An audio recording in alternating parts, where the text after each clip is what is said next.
students. So today we are going to discuss previous year questions from classical and Keynesian approach, which comes under the demand for money. So we have already studied in detail about the classical and Keynesian approach, where the classical approach we have the transaction approach as well as the cash balance approach, and when it comes to the Keynesian approach we had the three motives of the Keynes on money, that is transaction motive, precautionary motive and speculative motive, and we have discussed in detail about all these aspects. And now we are going to discuss the previous year questions which were asked on these areas. Okay, so this is a question which is asked in 2012. This question is: arrange the following theories in chronological order. So when we come to this classical theories or the quantitative theory of money theories, we will find that there are we have a subdivision of this quantity theory to cash transaction and cash balance, and within the cash transaction we have Fisher's approach, and within the cash balance we have the various economists who have popularized it, such as Pigou, Marshall, Keynes, Robertson, etc. So there is we can find there are so many theories coming under the classical approach or the quantitative theory of money. So we can see more, see the pattern of questions asked in classical theories or Keynesian theories. We will find most of the questions were to arrange it based on the chronological order. So it is very important to understand which comes first, which theory was introduced initially and which was the theory which comes after by developing the limitations of the other theory, like that. So this is a question similar to that, and we will find similar pattern of questions in upcoming sections. So here we are asked to arrange the given theories in the chronological order, that means as per its development. Okay, so it's given first restatement of quantity theory, income theory, quantity theory and cash balance approach. So here we know that quantity theory is the first theory which has come. So it was in the 16th century by the Jean Bodin, a philosopher. He has the one who have introduced the quantity theory, and there's another version of it by the Nicholas Copernicus, which was also known as Gresham's law. And then we have discussed the two types of quantity theory approach, that is, one is cash transaction and the other one is cash balance. So how that if you arrange it in chronological order, first one will be quantity theory, then comes the cash balance approach, and we know that then comes the income theory. Income theory is otherwise the transaction motive, where or even the transaction speculative motive of the money. Even the Keynesian demand for money we have discussed. Both the transaction speculative motive is income theories, because both depends upon the income of the person. Then coming the restatement of the quantity theory. Actually, this restatement of quantity theory was done in the post-Keynesian approach. By the restatement was done by Friedman, which we are studying in the post-Keynesian approach. So how it will come? Quantity theory, cash balance approach, income theory and restatement of the quantity theory. So 3, 4, 2, 1. D will be the answer. So see, D is the answer, because cash transaction approach was introduced in 1911 by Fisher.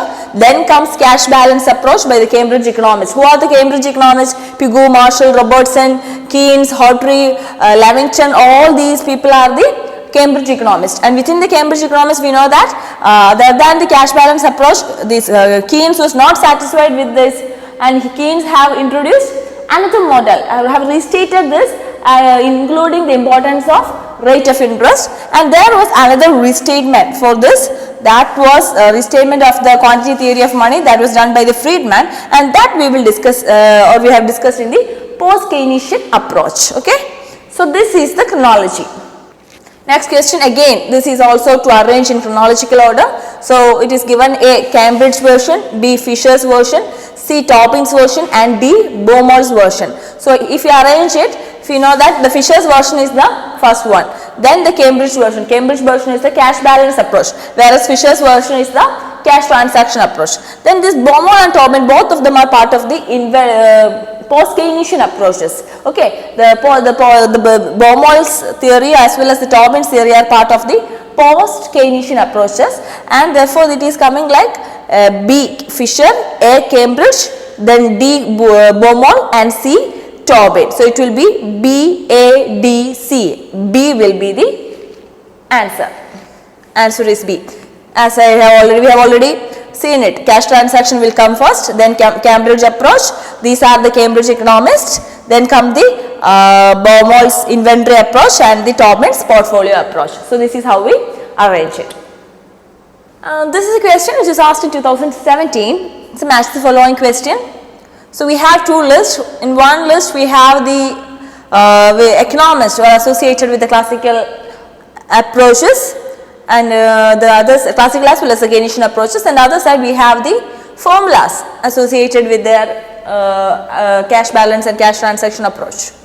Okay, so first we have to match this. We have Alfred Marshall, Irving Fisher, Robertson and Keynes. So we have already learned all the formulas associated with them in the classical approach. When we discussed the cash transaction approach, we studied the formula given by Fisher, and when we learned the cash balance approach, we learned the formula given by Picou, Marshall, Robertson, as well as the restated formula or the reformulated formula given by Keynes. So these questions are based on that portion, and here we know that when Alfred Marshall is taken, the formula given by Alfred Marshall was M equal to PKY. So where P is the price, M is the money supply, P is the price level, K is the real income which is held in order to undertake the transactions, and Y is the real income.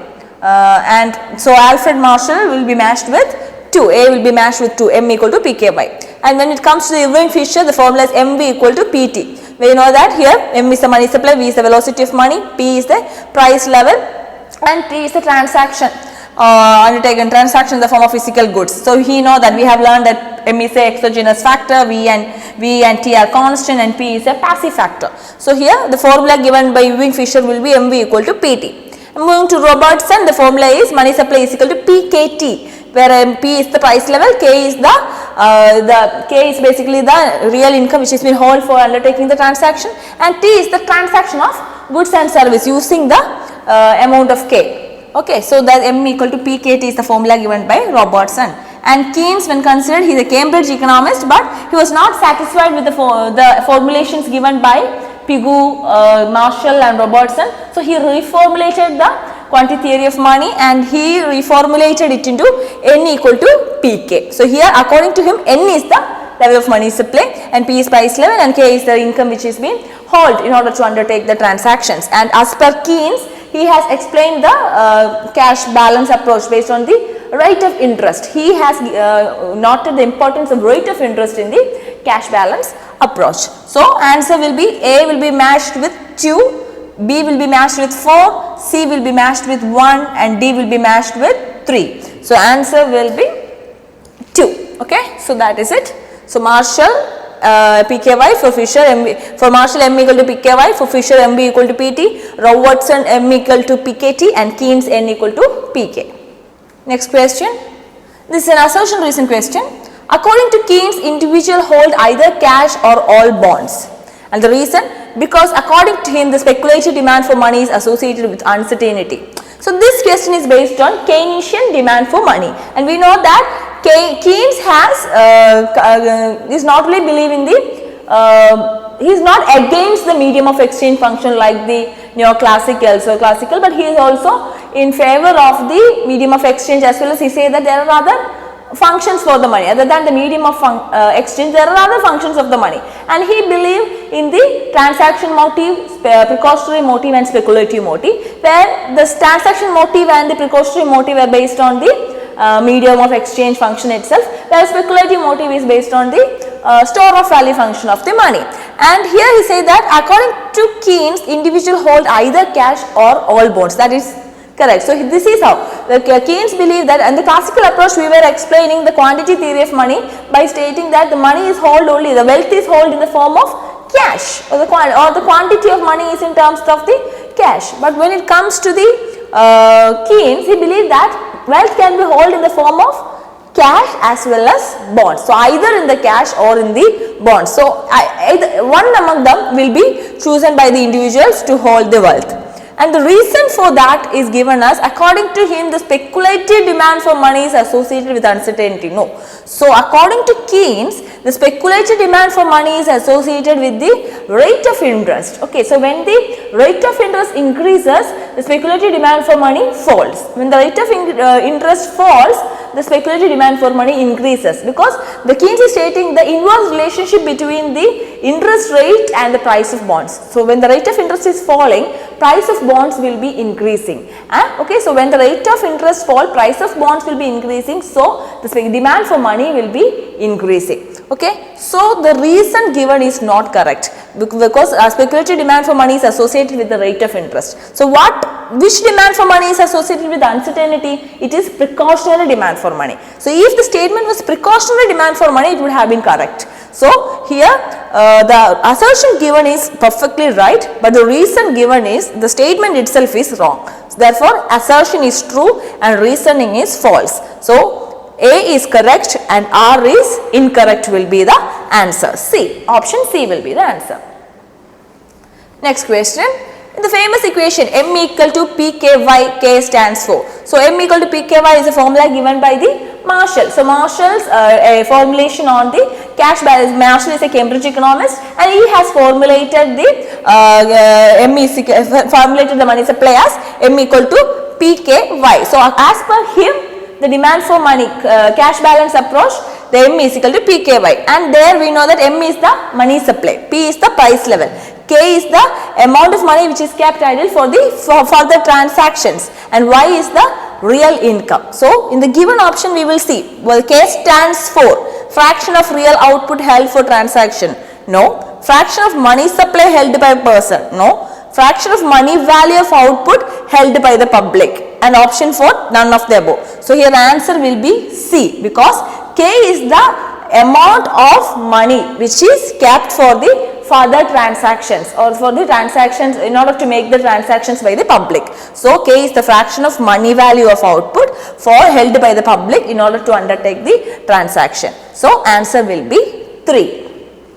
Okay, so M equal to KPY, where M is equal to money supply, P is price level, Y is aggregate real income, and K is the fraction of income which people decide to hold in the form of money in order to undertake further transactions. Next question. This is again a match the following question, and we have done a similar question before. So here N equal to PK, M equal to PKT, P equal to KR by M, and M equal to KPY. So we know that this is again related to the Cambridge economist explanation on the cash balance approach, all the formulas. N equal to PK is the Keynes formulation on the cash balance approach, and M equal to PKT is the Robertson's. P, which is the purchasing power, is equal to KR by M, will be the Pigu's explanation on the cash balance approach, and M equal to KPY is the Marshall's formulation on the cash balance approach. So we have to match the list 1 with list 2. So N equal to PK, that is N equal to PK is matched with Keynes. M equal to PKT is matched with Robertson. P equal to KR by M. P, we know that P is basically the price level. P is equal to KR by M is related to the AC Pigu, and M equal to KPY is related to the Marshall. So here the answer will be 4. Okay, so answer will be 4. We have already explained Keynes N equal to PK, Robertson M equal to PKT, Pigu KR by M, and Marshall M equal to KP by Y. Next question, and this is the last question.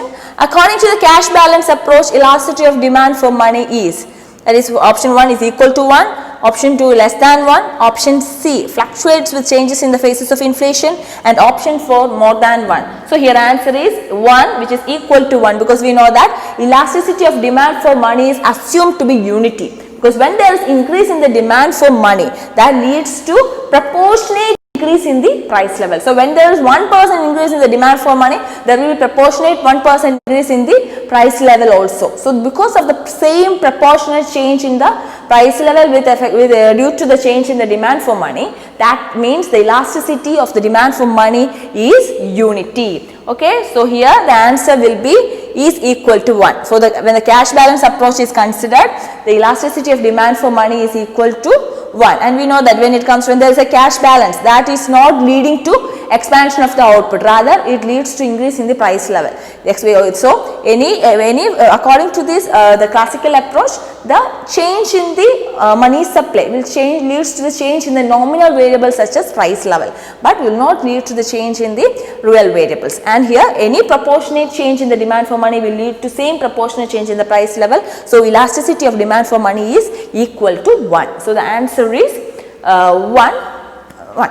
So, these are the questions associated with the classical and Keynesian demand for money. So, if you go through that, if you just revise it once more, we will find that most of them are the match the following questions or arrange the theories as per the chronological order. So, it's very important to learn the formulas and the classifications of the theory in detail. So, that is all about the classical and Keynesian demand for money's previous year questions. Thank you.